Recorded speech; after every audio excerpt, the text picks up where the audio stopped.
Long simmering tensions in the Victorian Liberal Party erupted today in spectacular fashion. Party heavyweight Michael Kroger took the extraordinary step of publicly accusing his former friend Peter Costello of undermining Liberal leader Tony Abbott and trying to line up a political comeback. The former Treasurer, Mr Costello, denies that, but the bitter brawl has dismayed many Liberals. Here's political editor Heather Hewitt.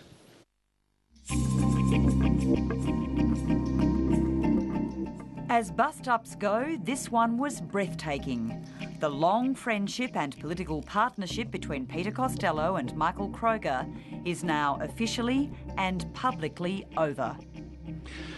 Well, look, John, after 35 years of being Peter's best friend, ally and supporter, even I've had enough. Even I'm at my wit's end with Peter. And there comes a point where, people have to move on. When Michael Kroger went on Melbourne radio this morning to dump on his old mate, he didn't do it by halves. It was sensational listening. For 5 years he's been like a bear with a terribly sore head, with a migraine headache, attacking everyone and sundry. So people have just had enough of all this criticism. People in the Liberal Party. This is one example I'm giving you of Peter's petty-mindedness, small-mindedness. Why do I not talk to Peter much these days? Because, as all of his ex-friends know, lunch with Peter is an agony. It's a nightmare. You sit there and listen to him unload on Howard. He's not gracious about John. Alexander Downer was a great foreign minister. He's got to make up with Alexander. He and Peter and John were the troika that led that government. Peter's got to stop criticising Tony Abbott. He is not an economic illiterate. He's a Rhodes Scholar, for God's sake. He's got to stop criticising Alan Stockdale and Malcolm Turnbull and Robert Doyle and Michael Ronaldson and John Hewson and Andrew Peacock and party people like Jason Aldworth and Helen Kroger. The list goes on and on. He's got to move on and stop bagging everybody, including me. As this and much more was going to air, Peter Costello was at a party fundraiser for his old staffer, the new member for Higgins, Kelly O'Dwyer. It was just down the road from the ABC studios at Crown Casino. Mr Costello, do you have any response to Mr Kroger's allegations? Great day, great breakfast, went extremely well. It's a good day. Yeah, sell-out crowd. Yeah, it's great. I would say that when two people who are extremely close have a bit of a falling out and are still members of the family, it's pretty awful. But having said that, I wish they'd do it in private rather than sharing it with everyone across Victoria.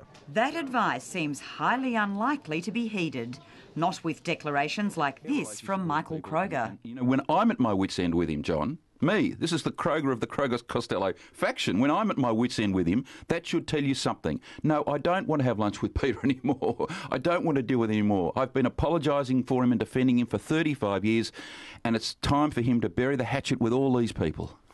Peter Costello later issued a long statement saying he would not reply to the attacks on his character, other than to say they were false. He hoped Michael Kroger would cease them. This formally marks the end of an era when the two men wielded formidable power together in the Victorian Liberal branch in their campaign to make the former Treasurer Prime Minister. It was our report on 7:30 on Wednesday night, revealing claims that Peter Costello had canvassed a political comeback with Michael Kroger at a private lunch late last year, that sparked today's developments and the total collapse in already soured relations between the two.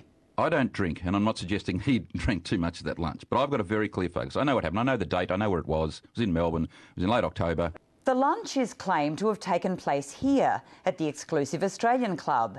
In his statement today, Mr Costello made no specific reference to any lunch, but maintained he hadn't sought a comeback or asked for Michael Kroger's help.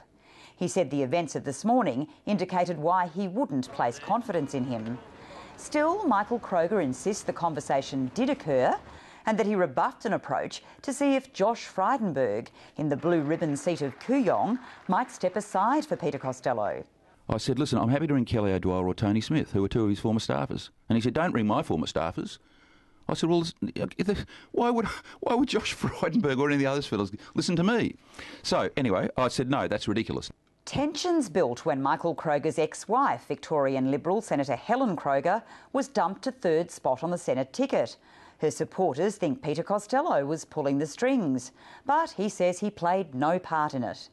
In today's statement, Mr Costello said Michael Kroger had contacted him several times, asking him to intervene, and he declined. The final straw came this week with an unsuccessful attempt to dump Helen Kroger as Senate Whip. I hope it's helped people understand what is going on, and if we can put this to bed and move on, we'd all be the happier. Not much chance of that. While Peter Costello says he frequently advises Tony Abbott, Joe Hockey and others, and is proud of the new generation, the final fracturing of this once powerful partnership and the inevitable fallout from it is a major headache they could all do without.